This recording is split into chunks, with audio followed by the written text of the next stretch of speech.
Our goal for Charlottesville is very, very simple. We are going to stand for the sake of our monuments, that our heritage is under attack. I'm willing to die for that. Of course. I wouldn't be willing to kill today. I'm willing to defend myself.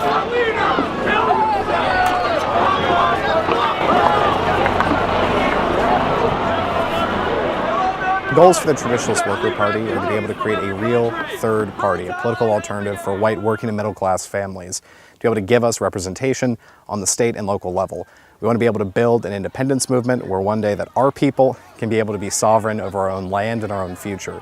Heimbach's desire for white ethno-state is a desire that many white supremacists have, and it's really a racist vision of what they want for America. They want a country that is for whites and governed by whites, where whites live separately from non-whites and Jews.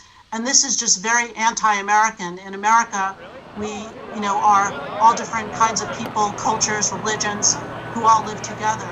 And this is just a racist vision of what the country should be like, to create a white ethno-state. Just go, please. I will do it for you out of respect. Thank you very much. You notice that they attacked me. I was just standing here asking questions.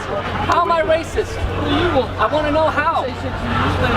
I was just trying to record the whole thing, and then somebody attacked me from behind. I just watched. Yeah. Talking to people.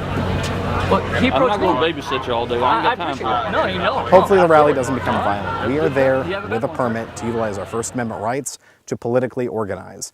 But radical far-left organizations have promised violence and have a history of violence against nationalist events, of using weapons. This goes all the way back to the 1960s. But today they're attacking police, they're attacking Trump supporters, and they're attacking white nationalists.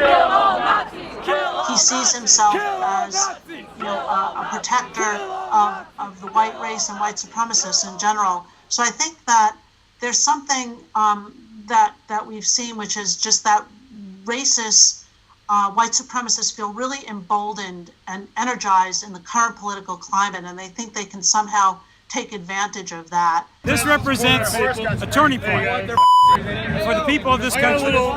We are determined to take our country back. We're going to fulfill the promises of Donald Trump. That's what we believed in. That's why we voted for Donald Trump, because he said he's going to take our country back, and that's what we got to do.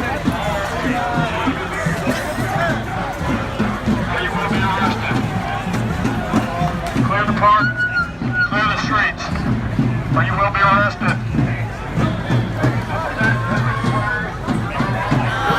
Come on! Right here! Hey, Chris! Come on, let's go!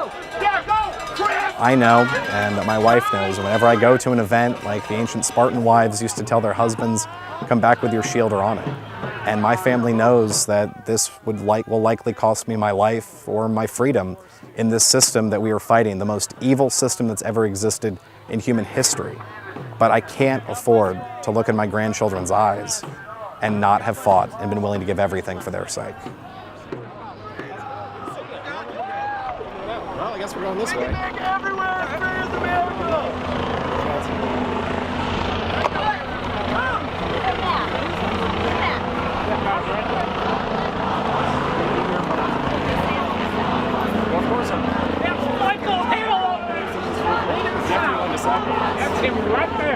My message to people is to not be scared, but to be active. In other words, we saw after Charlottesville that most people of goodwill on both sides of the political spectrum spoke out against Charlottesville. And they spoke out against it because our country is built on values of equality and democracy, and people will reject, the vast majority of people will reject white supremacy as an ideology to go forward with in the country. I think people need to remember that white supremacists form a very small portion of the population in the United States. She was our hero, okay? She was somebody's daughter, mother.